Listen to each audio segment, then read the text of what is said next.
This is the legacy of Thomas Griffith. Thomas Edward Griffith came into this world on February 22nd, 1938. He was the youngest of three children, born to George and Bernice Griffith. Tom's older brother Bernard watched over and protected him.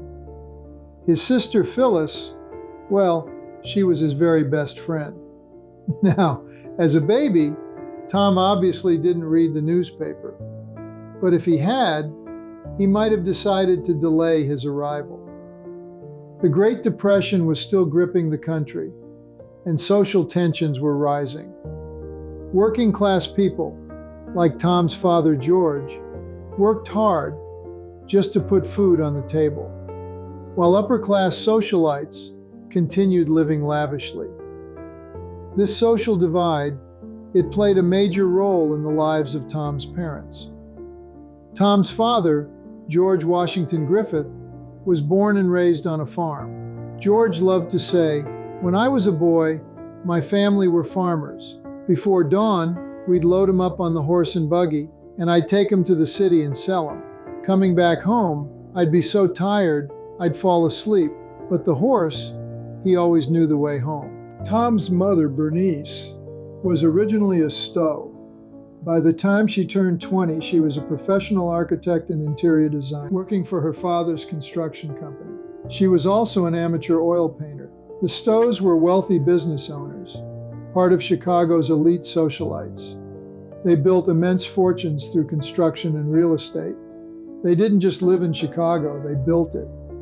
The Stowes followed a rigid set of rules, where success was measured in construction contracts, reputation, and social standing. Lloyd Stowe was Bernice's younger brother. He followed those rules. Bernice Stowe, however, she rejected those expectations. She chose love over her family's social rules and married George Griffith and the hands of a working-class carpenter over her father's fortune.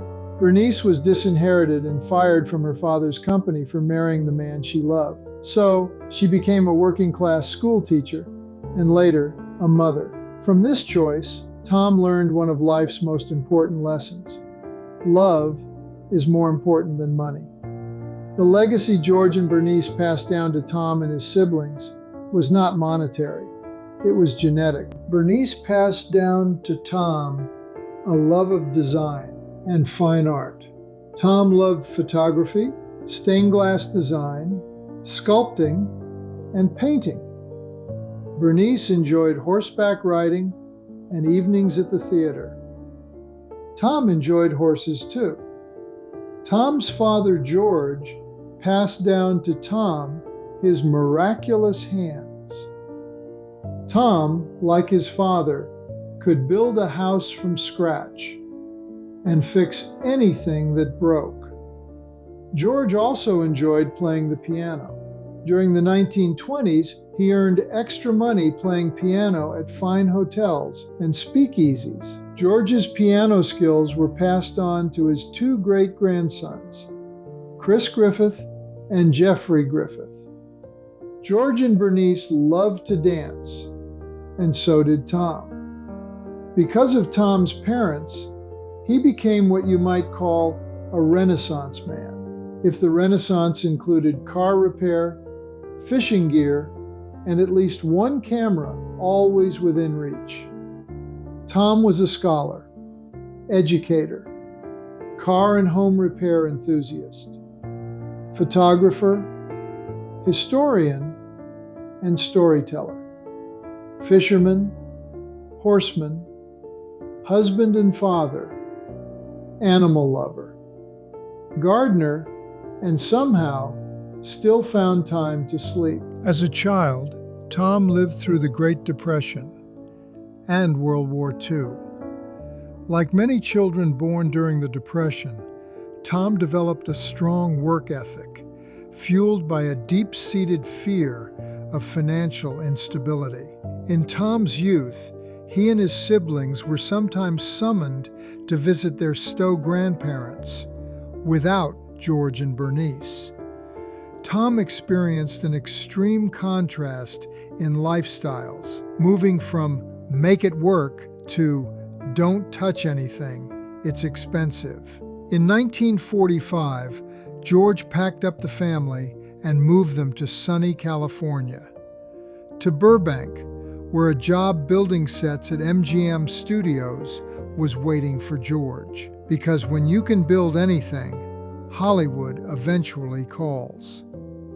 The family experienced a period of prosperity until the recession of 1948, when again they experienced hard times. By the 1950s, the family regained stability and once again enjoyed financial security. While attending high school in 1951, Tom enlisted in the U.S. Air Force Reserves as part of the Korean War mobilization program. On weekends, his life revolved around ground crew duties, grease, fuel, and the roar of F-86 Sabre jets. Tom and his crew learned to get a fighter jet fueled, armed, and airborne in under 5 minutes, a skill that made later maintenance projects feel leisurely. Tom graduated from Bellflower High School in 1955. That same year, Jonna, who would later become Tom's wife, spent her senior year of high school as a counselor at a Christian summer camp called Camp Colby in the mountains above Pasadena. Tom was already employed there as a lead counselor. After Jonna's camp girls were asleep, Tom and Jonna would sometimes sneak out and take walks together under the stars, technically breaking the rules, but for an excellent cause. Tom and Jonna both attended Long Beach State, where they officially began dating. They were married on May 1st, 1958, at the Presbyterian Church in Compton. Then, they learned what parenthood was like when their daughter, Jeannie, was born on December 12, 1958. Then, Tom and Jonna gave birth to twin sons, Glenn and Gary, on March 2, 1960.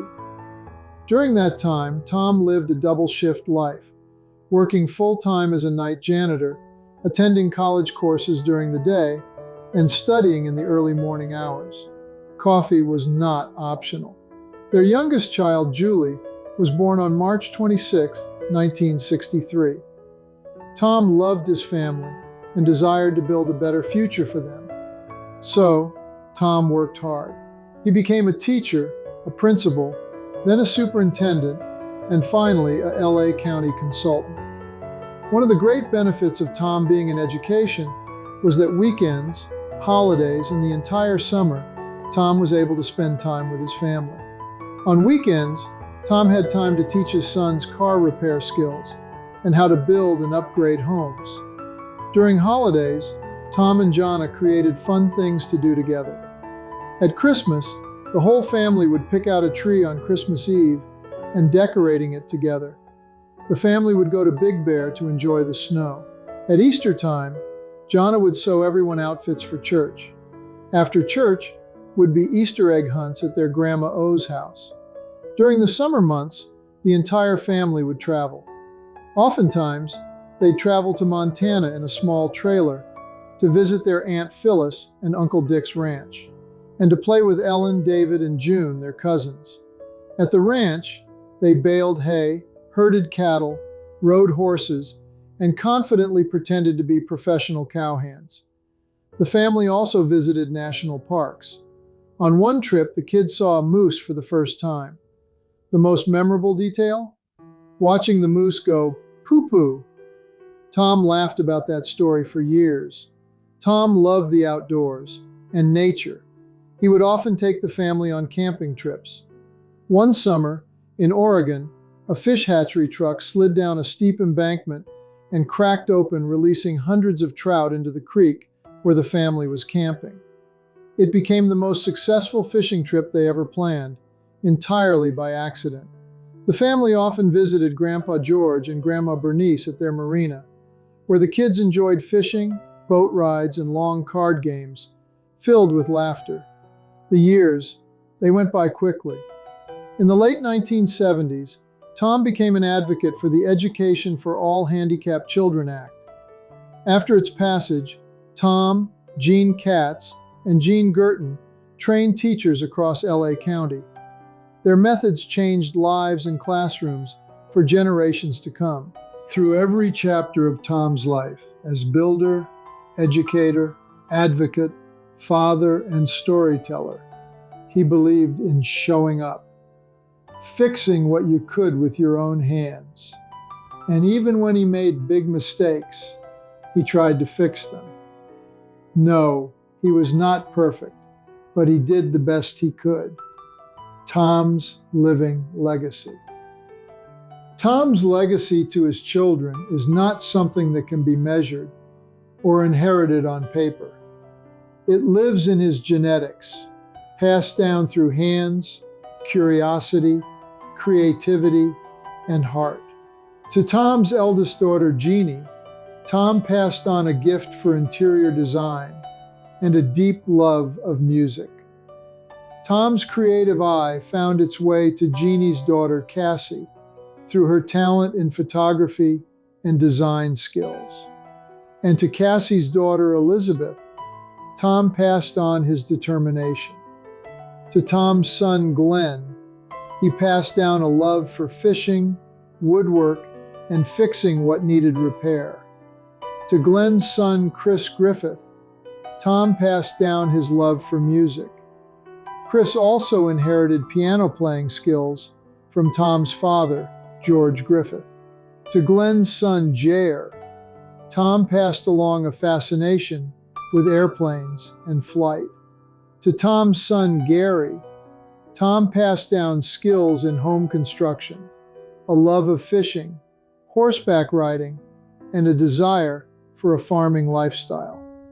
To Gary's eldest daughter, Ashley, Tom passed down his love for dancing. And to Ashley's children, Tom's great-grandkids, he passed on his love for animals, especially dogs, and an enjoyment for the rhythms of rural living. To Gary's son, Jeffrey, Tom passed down his eye for photography.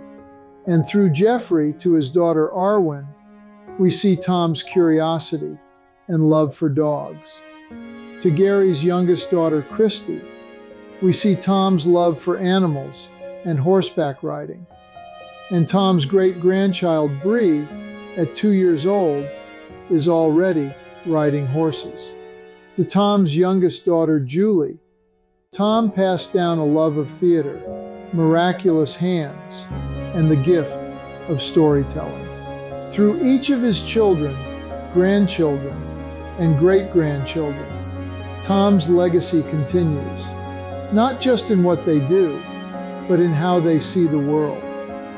We are looking forward to seeing how his gifts will be passed on to forward generations, especially those just about to be born. In conclusion, Tom's life was a product of those that came before him, and one of him creating his own path, making his own choices, doing what he loved, pursuing what he wanted.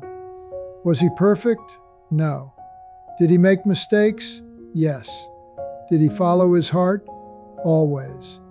His values, his passions, his skills, and his determination, and his love of life, animals, and nature are all reflected in the legacy of his family and all of the lives he touched while with us. One of the most important things Tom would want you to know is the importance of holding on to the ones you love. For in the end, that is what matters most.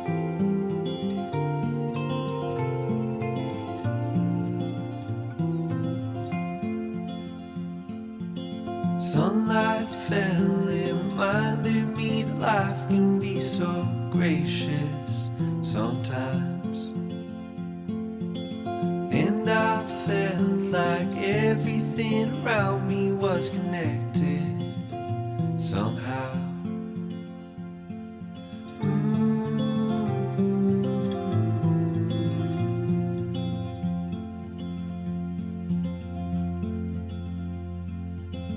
At night I hear the rhythm of the ocean as it breaks on the shore.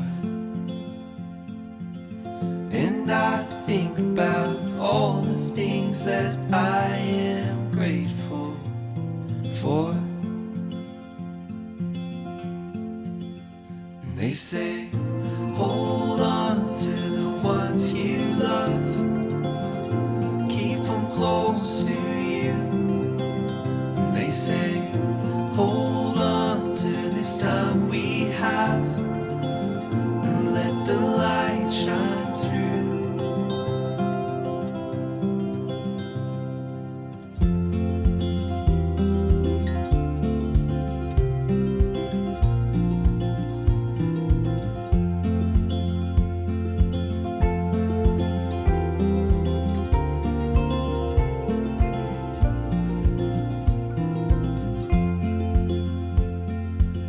Sometimes I get a little bit emotional when I see love unfold.